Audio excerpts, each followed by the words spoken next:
Hello friends, I hope you're all doing really well. We have reached the end of January and I was thinking about it, and I haven't really done a ton of sewing this month. The last two projects that I have completed have been my daughter Judy matchbook jeans, and honestly I did the majority of that sewing at the end of December, kind of like in that week between Christmas and New Year's. I did the bulk of that project, and then I sewed a tote bag for my tote bag tutorial video, which if you haven't seen it, I can put that below. But other than that, I really haven't been doing a ton of sewing, and it's not for a lack of fabric or patterns or even plans. I just haven't really been up for it, and what I've been wanting to do the most of has been knitting. So I've been doing a ton of knitting. I finished this sweater that I'm wearing. I started working on a men's vest project. I'm still working on my Olga jacket.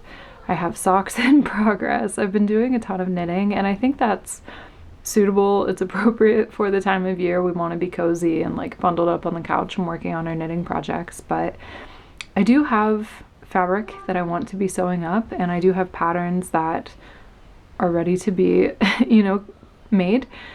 But I thought, because, it's the new year and it's a good time to be reflective, it might be a good time to go through my clothing and look at some of the pieces that I haven't been wearing with fresh eyes. After, not kind of compulsively sewing projects for a while, it seemed like a good time to take inventory. And I think what I'm going to do is take some pieces out of my wardrobe that I haven't been wearing, but not immediately donate or gift them, but kind of put them away in storage for a little while. Typically when I declutter my clothing, I am eager to go and donate it because I just want it out. But I think with a handful of the things that have just been kind of hanging and not getting reached for, I'm gonna try the experiment where I take them out of my closet and put them in like a fabric storage thing under the bed and just give it a couple of months and see if I think about them or reach for them. I already took out seasonally inappropriate items, things like shorts, lightweight skirts, dresses. So I've already kind of eliminated a big chunk of my handmade garments in my wardrobe, just because I didn't want to make decisions about items in the coldest part of the year that, I think that I don't like. I want to wait until it's warm enough to actually try those on and wear them and then reevaluate. So my wardrobe in my closet and on my clothing rack are really only things that I could wear right now, which is good. I've already made it a little bit easier for myself. But even from that, there are things that I'm not reaching for. Yeah, I think today I'm going to show you pants. I do have one skirt. Maybe I'll start with the skirt because I only have one. I think it's the Maker's Atelier maxi skirt. I think so. It's really fitted at the waist and the hips, and it's in this kind of like really subtle pinstripe wool material. I think this material would have been better suited for pants or even a shirt. It's really thin. It has a little bit of a silky feel to it. It is a wool, it might be a wool blend, but it's a really light weight and it has a little bit of stretch to it. Being a maxi skirt, it does fit, and I do think that it looks nice, but because the fabric is very thin, it shows any sort of like wrinkle or pucker or line in the fabric is really visible. Also, you have to be careful what you wear underneath it because those lines are visible. And ultimately, I think the style of the skirt is a little bit too like formal for what I typically do day to day. I'm not opposed to wearing skirts in my day-to-day life, and I do, but I think I prefer when they are a more relaxed fit and not like a fitted, tailored, like this would look good with heels. That's where I don't wear heels. I'm not going to an office, so I'm not really wearing this, but I do like it. I do like the fabric.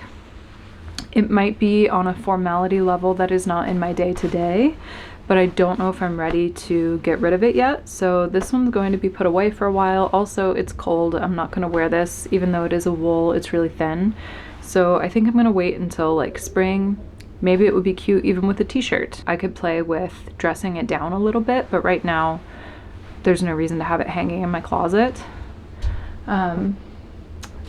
Also quickly, before I show you all the pants, I have talked a lot about handmade t-shirts and how once you wash them, they kind of fall apart if the fabric isn't good. And if you don't use ribbing at the neckline, if you use the self t-shirt fabric. But when I talked about that, I didn't have an example with me, and I do now. So this is a handmade t-shirt. It's 100% cotton jersey, and when I sewed it up and ironed it, it looked great. But after washing and wearing, it completely crumples, the neckline collapses and falls apart. I think this was a Sage tee by LB Textiles, but I just wanted to show you kind of how important the fabric is, because with wash and wear, I mean, look at that neckline. It's not something I'm gonna wear out of the house. I can sleep in it, sure. Maybe I'll throw it in my pajama / like if I need to paint something drawer, but I've essentially taken all of the handmade t-shirts out of my wardrobe. So I found an example and wanted to show you. Okay, now we're getting into pants, because a few videos back I was gifted some trousers by a brand and I really like them and they're really comfortable. So it made me kind of reevaluate the trousers that I had made that are not super comfortable.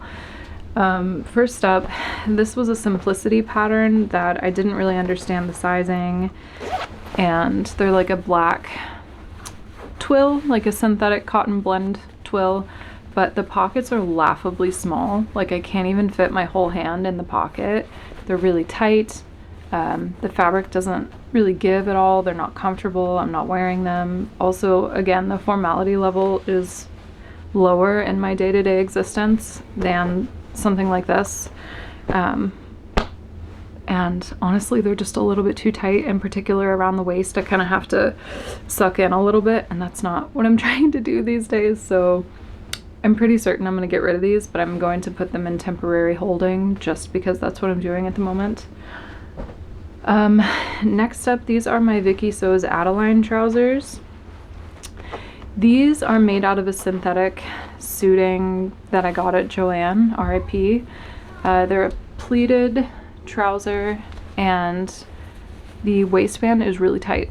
Also, because it's a synthetic and because it's got the pleats and I really fitted it to my waist at the time, it's not relaxing. It's not giving any with wear, and honestly, I wasn't in love with the pattern. The shape of it is quite roomy in the hips and the butt, and then it like really tapers towards the bottom. I like the color, but again, I'm just not interested in really tight waistbands. And I think when I started sewing, in particular when I started to try and make trousers, I really overfit the waistbands. I would like take the back darts and the front pleats and I would really try to fit it to the size of my natural waist. And I know now I need a little bit more ease than that. Another good example, these are the By Hand London Jackie trousers. Same thing, it's a synthetic fabric I got at Joann. I just wanted to try making trousers and I like the button. I might keep the button. But it's kind of like there's a little bit of a texture to the fabric, but it is a synthetic and I overfit the waistband. Also, the fabric is very, I don't know if you can see that. Maybe not. The fabric is very see-through as well. So these aren't really getting worn, and could I go back in and like take some out at the back darts? Probably. I don't really have fabric to cut a new waistband if I made it bigger. So these are gonna be put away too. I do have, hang on. Yeah, these. Okay. I do have a pair of the By Hand London Jackie trousers that I made out of a black cotton twill, and I learned from my mistakes and I did not overfit the waistband. So this is a pretty straight leg, but like a wider straight leg pants, and I do have a black pair of cotton twill trousers that the waist is not incredibly tight on, so I'm going to keep these out. I'm going to wear these. and I think the cotton twill as well makes it feel a little bit more approachable to me than like the shiny synthetic fabric isn't something that I really like. You guys have heard me talk about the fray pants pattern a lot. It's a pattern that I really like and I have multiple versions of. It's actually a pattern that I tested, and when I was testing the pattern I made this pair. It's out of a cotton canvas. Again, it's a fabric that I got at Joann. It was really inexpensive, and the canvas fabric is quite thin. You can see it's wrinkling here. Yeah, it's a really thin cotton canvas. I don't think it was intended for garments, and it wrinkles incredibly easily. However, because it is so lightweight, I'm tempted to keep it until like springtime and see if maybe this pair gets worn then, but because I have so many pairs of fray pants that I like, I'm actually wearing a pair today, I think I've learned that I either like them to be linen, like really lightweight, or a heavier twill or denim, like to hold the shape better. I either want it to crumble and be really soft and lightweight like a linen, or really structured, and these are kind of in between. So I found that when I put them on, I take them off again and pick a different pair of pants. So those are some of the things that I'm taking out of my wardrobe, and I'm gonna see if I miss them. I have an inkling that I won't, but I thought it might be interesting to talk you through kind of my mental process around these things. I do this quite often because I don't have a ton of storage space. I have this clothing rack. All of my sweaters are in this bamboo cabinet, which takes up a really small amount of floor space, but it's quite tall, which is nice. And then I have half of a closet, which has some hanging space, as well as a couple of like little cubes that I fold pants in. So there's not a ton of space, and as someone that loves making clothing, I tend to accumulate. And I'm trying to be more intentional. As I said at the beginning of this, I didn't really do a ton of sewing in January. If you don't count the jeans, which were mostly made in December, I like sewed a tote bag, which is fine. I've really been enjoying knitting. But I know that I have fabric and patterns that I want to use, and so doing these little mini declutters, pulling things out to kind of reconsider later, I think is really helpful because it reminds me this is what I'm not wearing. So hopefully going forward when I'm making new garments, I will keep those things in mind and only make things that I'm actually going to wear. So I mentioned that I haven't been doing a ton of sewing, but I have been knitting and I have been reading. So I wanted to share with you what I've been working on knitting wise, and then also a couple of books. I actually think I'm just going to show you one knitting project today because I've already showed you the others that I have as whips.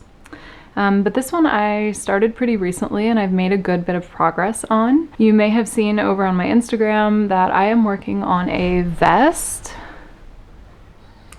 So this is the Petite Knit Stockholm Slipover V-neck, and I'm actually making this for my partner. He requested a gray vest that he could wear to work, like over a shirt with a tie, so he wanted the V-neck.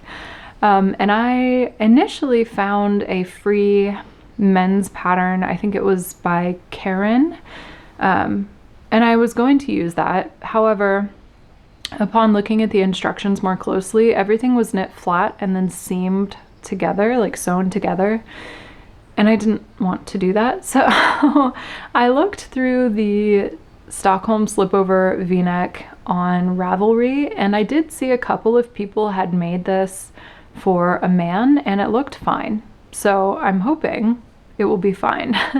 I think he measured into like the 2X maybe on the size chart.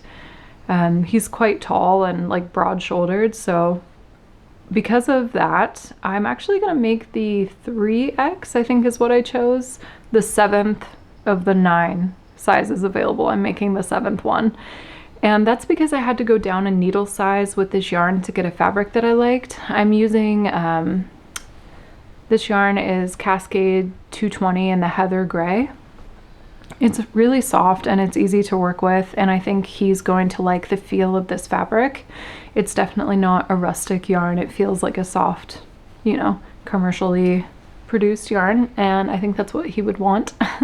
So I have done the 2 fronts, I've done the back, I've started working the body and the round, and I think when I run out of this ball, I'll go back and do like the ribbing at the v-neck and the armholes before I finish the body, just because when you're trying on something like this, it's really helpful to have the ribbing and at the neck and the arms to assess the fit and the length. So if I finish the v-neck and have him try it on, then I can kind of knit until whatever length he likes and do the bottom ribbing. I ended up using US 6 needles. I believe the pattern calls for US 7, but I preferred the fabric when I used the 6, so that's part of why I sized up 1 as well. And honestly, this is an experiment. I'm hoping that it fits. Obviously, I want it to fit, but it's taking a little bit of a risk making a women's pattern for men. However, I've made this pattern for myself, and there's not really shaping. Like, it's a pretty boxy fit. So fingers crossed that this works out and he's able to wear it over like dress shirts and stuff when it's colder at work. That's my goal, and that's what I've been putting the majority of my knitting time into. You may have seen me mention on my Instagram that I actually unfortunately had to re-knit the front because I am using a digital PDF pattern, and the left front and the right front instructions are like paragraphs above, you know, one's right above the other one, and they're very, very similar, and I had scrolled to the wrong one, so I knit the right front twice, which is really frustrating, but I ripped it back, and yeah, now we're cruising. I'm just doing the body and the round, and I'm prioritizing that because it's for someone else, and I am still working on my Olga jacket.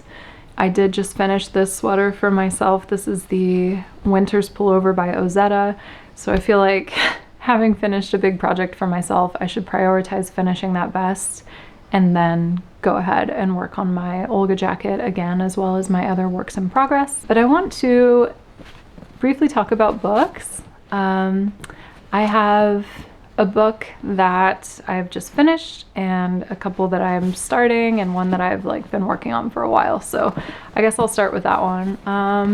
I'm over halfway now. I've reached the over the halfway point. This is Bark Skins by Annie Proulx, and I am really enjoying it. It's basically like 300 years of time in one book. It's largely about deforestation in like the New England area of the US. And it tells the story of all of the people that are a part of that process throughout those 300 years and their stories. So it is quite a dense text. There are a lot of characters, and I would say that the forest itself is a character that is given a lot of presence in the book. It starts basically like with natives and then colonization, and I think I'm kind of in the Industrial Revolution beginning part, and I think it goes up to modern day. So it's interesting. It is a bit of a, you know, endeavor to take on.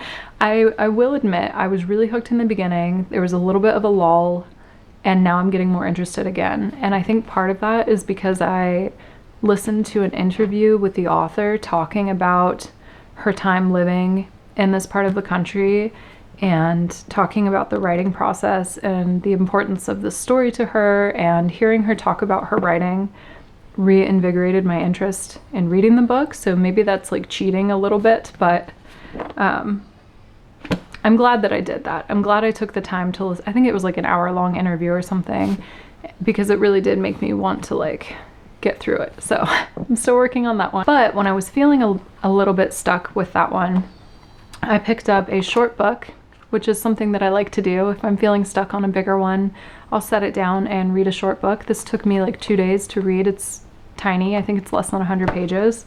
And this is The Hour of the Star by Clarice Lispector. I have her collected works, like her collected short stories, and I really love that collection. I would highly recommend reading her short stories. And I suppose a novella, I don't know what you would call this. It is quite short, but it's a longer story than some of the short stories. And I believe this was the last piece of writing that she did before her passing. And it's really interesting to read like an author's final work at sort of the end of their career. I think that a lot of this book is reflective upon her life, and I think that the two characters that are prominent in this book, from what I know of her biography, both kind of have parts of her in it. So it's very interesting. It is kind of a dark story, but there is levity to it. There is brightness, and like there's life in it. So good and bad, right? But her writing is just so beautiful. It's completely captivating. And when I was feeling a little bit stuck in Bark Skins and I picked this up, it was like a breath of fresh air. So it is a sad story, but beautiful writing, really thought-provoking and compelling, and I love her writing so much. So I would highly recommend this one. And then after I finished that, I was kind of looking at my bookshelf, and I do have a lot of books and I have read most of them, but I do have some that I have not read. And often those are like series or books that are in a series where I've read some but not the whole thing. And that is true for this one. This is A New Name by John Fosse, I'm not sure. So this is a septology, which is broken up into 3 books, like 3 physical books, this being the 3rd one. And it's a very, very interesting series. I don't really want to give a lot of it away because I feel like in describing it, I don't know. I think it would be good to approach this not knowing a ton about it, but I can say that it's about an artist, and I love writing about artists, and there's kind of a dual perspective happening where you have the main protagonist that's kind of telling their story, but then there's also kind of an alternative version of themselves that maybe is imagined. You don't really know which one is real, but it's like sliding doors a little bit, like at a point in someone's life where their life could have gone a different path, and you kind of follow both trajectories. So it's really fascinating. The writing is beautiful, and yeah, I honestly, after finishing this one, it's definitely a series that I will go back and read again because it's really captivating, and you kind of have to suspend judgment a little bit and just kind of live through it. And I really am enjoying this. And then I just got a new book in the mail, and I have not begun this yet, but I'm very excited. So this is Shiloh and Other Stories by Bobby Ann Mason. And I was actually watching another YouTuber that I enjoy hearing their opinions on books shared that they had been reading this and really enjoying it. And because I love short stories, and because there's a blurb on the back by Raymond Carver, who is probably my favorite short story writer, and kind of like in my early 20s I discovered his work and completely fell in love, and I've read his stories and his poems over and over again. He was definitely like of his time, and there's a group of writers that kind of work in a similar fashion to his style of short story writing. So for him to give these stories high praise, I'm very interested. Also, I think the author lives in Kentucky, and I believe the stories are set in Kentucky as well, and it's like, I don't know, I like when a set of stories is focused in one space and you kind of get to interact with that location as well as the characters in that location, similar to Bark Skins, where it's set in a specific area over a course of time and different characters. So those are the books that have been in my hands and on my mind recently, in case you are looking for suggestions on something to pick up. Let me know if you guys are reading anything good. I'm always interested in book suggestions and recommendations as well. I think that's all of my updates for today. A little bit scattered, but that's okay. That's where I'm at for this week's video. I hope that you guys are all doing really well. Let me know in the comments below what you're working on, sewing, knitting, reading, and I will chat with you in the next one very soon. Thanks so much for being here.